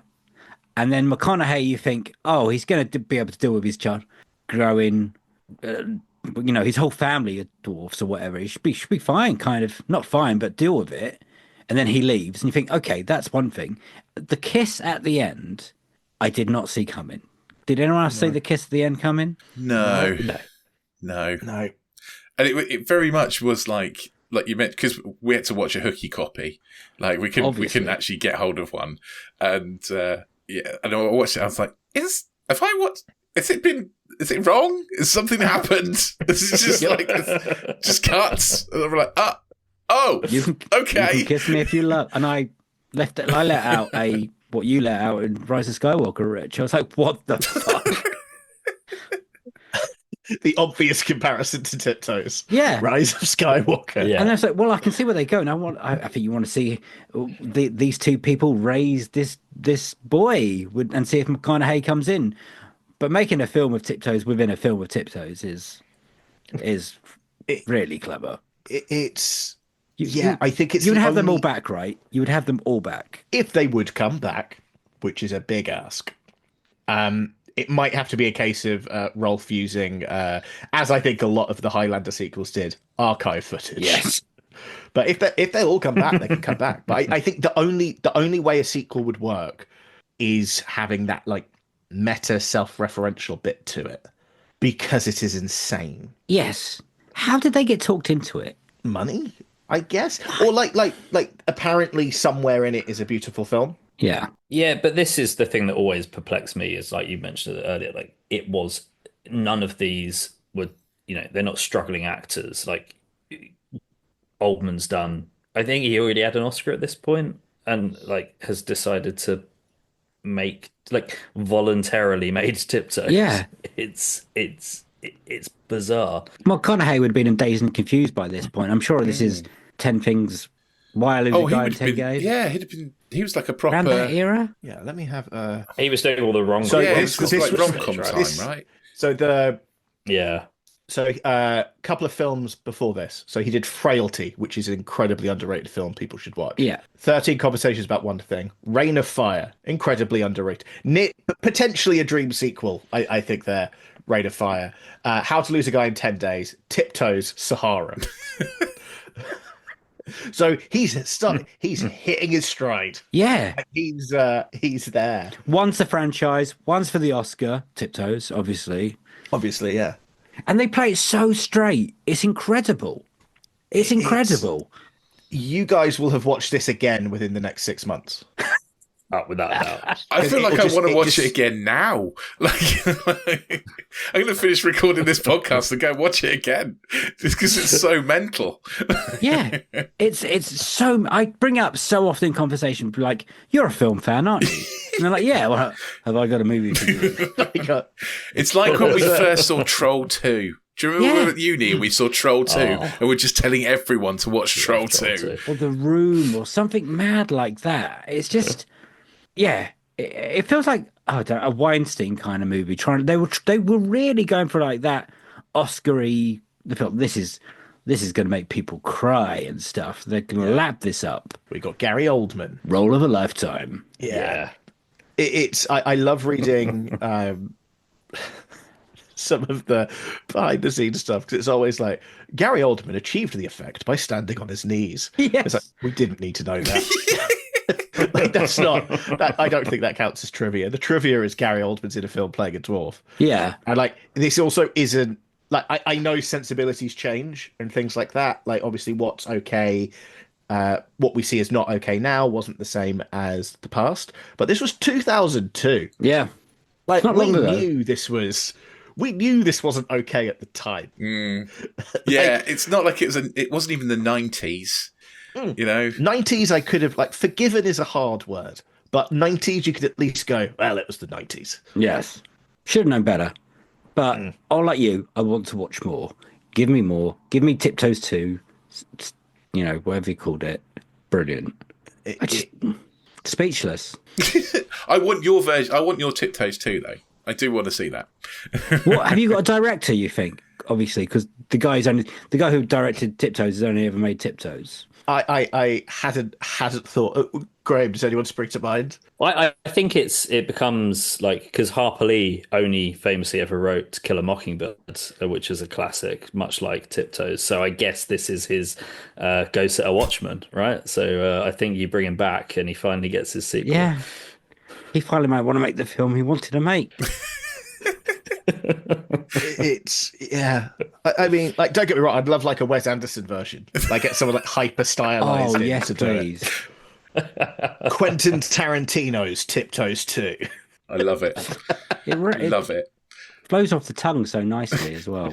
It just works. I saw a trailer for the new Wes Anderson film, and it looked almost exactly like those AI versions of Wes Anderson films that they do. It's like if Star Wars was a Wes Anderson film, and it was shot for shot was exactly. It was like, did AI make this trailer? One thing we haven't mentioned is how they're playing twins, and Gary Oldman looks like an old man. Well, it looks like Ned Flanders looking like an old man at that point. I think that's the thing that, like, because the rest of it's so insane, you kind of just look past that bit. Like, you're like, oh, of course they're twins because nothing else makes sense here. Yeah. But like, even if Gary Oldman wasn't playing a dwarf, it would still be laughable that he was Matthew McConaughey's twin brother. Yeah. Like, nothing, at no point in this film does anything about the film make sense. And we've seen twins, and that makes more sense than this. That is true, yeah. Like, somehow Arnold Schwarzenegger and Danny DeVito being brothers is more believable than Gary Oldman and Matthew McConaughey, and one of them's a dwarf. Bizarre, man. Bizarre. When would you have liked to release this sequel? Would you have liked to have done it in 2004, or do you want now? Do you think the world's ready for that now? I think you have to set it. So when was it? 2002. Yeah, 2002. So you'd go to keep the chronology. If we're going with him, his like son, say when he's turning like say 18. Actually, probably more likely to start getting a movie off the ground when you're about 18. So 2020 ish, and then you do you've going to go on from the scene. Then you Irishman. Yes, Beckinsale and Gary Oldman during their kind of like raising the montage of raising their son or I can't. Do we know if it's a son or a daughter? I think it's a son. It's a son. Yeah. So you Irishman them there, so they look like the same age, and then you cut to 18 years later, and then you then you kind of do it all present day. So 2020-ish. The best part of that is whenever they would report on the film The Irishman, it would use the phrase, it uses the same technology as Tiptoes 2.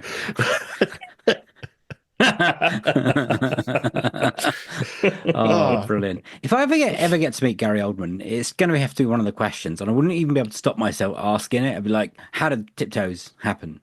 And would you be up for Tiptoes 2? Tiptoes? Oh, God. A friend of ours messaged Kate Beckinsale on Instagram. Just, Kate, love your stuff. Tiptoes, what was that all about? She is yet to reply. Oh, okay. I was like, what? I don't know. Yeah. But you're welcome, guys. You're welcome. Thank you. Thank you. Changed my world. It's genuinely changed our lives. I'm not sure for the better, but it's changed them. It's different now. It's different on the other side. It is. It's different now. I'd love to see that long version. I would love to watch it. So, yeah. If anyone's got the 150-minute version of Tiptoes, the bright cut. Yeah, I will pay money to watch that shit. Not a lot. No, I'd pay money to watch. We could put an event on though. Yeah, surely. Oh, for sure. I reckon we could fill the bright cut. We could fill the Prince Charles Theatre easily. Yeah, for easily. People to watch that. Right, well, there's tomorrow's task. We start a new battle, guys.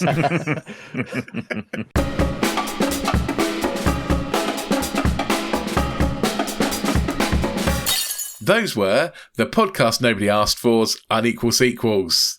I like it when we have more than one guest on. Yeah. But I especially like it when essentially those two guests are us. Yes. It was a bit weird, wasn't it? Mirror-like.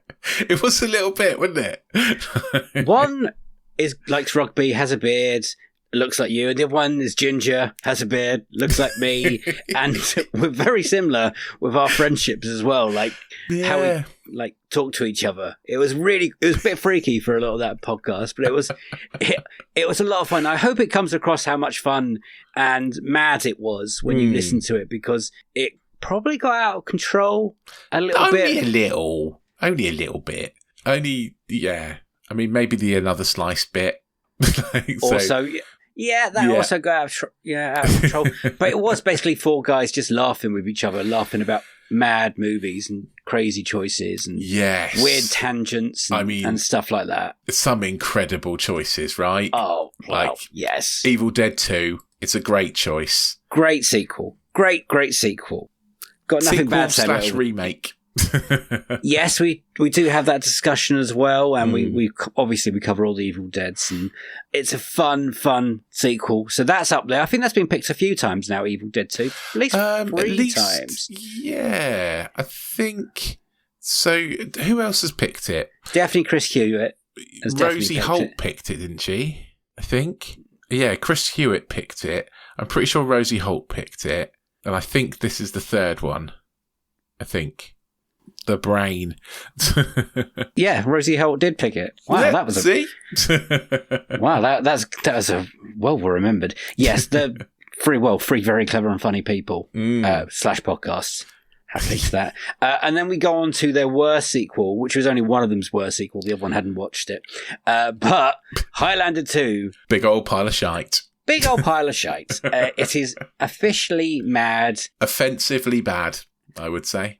I know you don't like the first Highlander. I do not. So you haven't got the... I don't think you've got the hatred that I do for Highlander 2, because I like Highlander. Trust me, I hated it. Oh, okay. Not as deep as me, because I No, really like probably the not first as one. deep as you. You probably, you probably didn't hate it as I much really as I like did. Highlander, and I will defend it. And if you want to listen to that episode, go listen to the episode of Flick Watchers of me defending Highlander against some mean, horrible people, and including me. Yeah. So Highlander 2 is awful, and the alien bit always shocks me. Every time I watch it, I was like, how did we get to them being aliens? Yeah. How is Sean Connery back? And many things like that during that film. The planet Zeist. We can do better than the calling it a planet Zeist or whatever. It's embarrassing. Yeah. But the thing we all really want to talk about was their dream sequel, isn't it? 100% their dream sequel, Tiptoes. If you have not seen this movie, stop what you're doing right now and go and watch this damn movie, because it's insane. It is. I cannot believe it was actually made. It is crazy. I've actually made people watch it now. People at work. I was like, you've got to. Oh, Here's the really? trailer. Yeah. My mate Paul at work watched it with his wife. And he's not as a comedy. He thought it was going to be more of a comedy. I was like, no. It's not a comedy. They play it dead straight. Dead straight. They want Oscars in this movie. They really do. Like I said in the episode, once you've seen Tiptoes, there's a time and before after it. And, your life is never the same, because you often just find yourself sitting there thinking about Tiptoes, the role of a lifetime from Gary Oldman. But not in a good way. Not in a good way. Not for the man that brought so many memorable performances. And then there's this. It's He mad. was the bad guy in Leon, for God's sake. Yes, this is well after Leon. It's wild. It's 2002. 2000. What? That wasn't even the 90s that craziness came out. They should have known better. 2002. Should have known better. Wild. And I hope everyone likes that conversation we had with Ian and Graham. And thank you to Ian and Graham for picking Tiptoes, and also picking a really good idea for the sequel of Tiptoes, which is the kid who gets abandoned by Matthew McConaughey, makes the film Tiptoes to try and understand why his father abandoned him. It's just wild, but I'm here for it. And then eventually I think we decided we wanted that film to be a musical as well. Yes. So really good idea. Really good idea. Thank you, Ian and Graham, coming on our podcast from the brilliant thanks, guys. The podcast nobody asked for. If you haven't checked out that podcast, it's a lot of fun. It's very random. If you like us, you'll like them. Yes. Basically. We found out we're like the mirror opposite of each other, basically.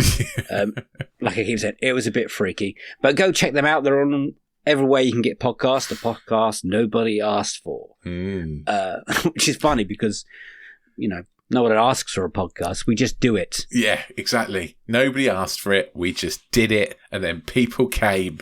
Yeah, and they've just recently been, they got nominated at this year's Golden Lobes Awards. Nice. Sadly, they didn't win, but it's always nice to be nominated, and they were against some pretty big names. So congrats, guys, just for being nominated. Go check out their really weird top 3 picks for mad things, which makes the conversation even funnier and more enjoyable, to be honest. So there's nothing really out there quite as random as them, maybe, sometimes. So it's worth a listen.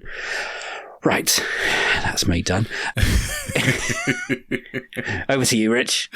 Oh, okay. If you're a big fan of the podcast Nobody Asked For, and you came to listen to our podcast because of them, then we think you should stick around and hit the subscribe button, hit the auto download button, whichever button you've got on your pod player of choice, hit it, and we'll drop into your pod player of choice every single week, at least once, if not twice. If that's not enough for you and you need more Unequal Sequel, then come and become a super special slicer.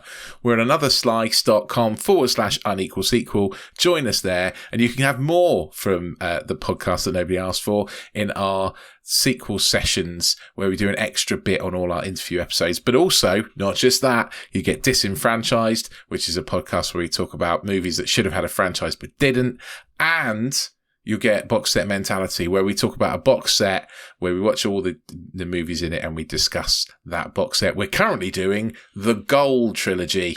Oh, you keep getting it wrong. It's just Goal. Is it just Goal? Well, no, it is it can't be Goal trilogy. It's the Goal trilogy. Well, the first one's called Goal! Exclamation mark. It is, yeah. The journey begins or something mad like that. God knows. I don't know. I watched it today. It's mental. I quite enjoyed it. Anyway. I quite enjoyed it too. It is crazy though. Yeah, so that's good. Join us over Another Slice for that. AnotherSlice.com/unequal sequel. Just $2.99 a month. Absolute bargain. Less than half a coffee in your favourite coffee place. Also, you can join us on social media. Let us know what you thought of the guys' ideas for Tiptoes. Please tell us.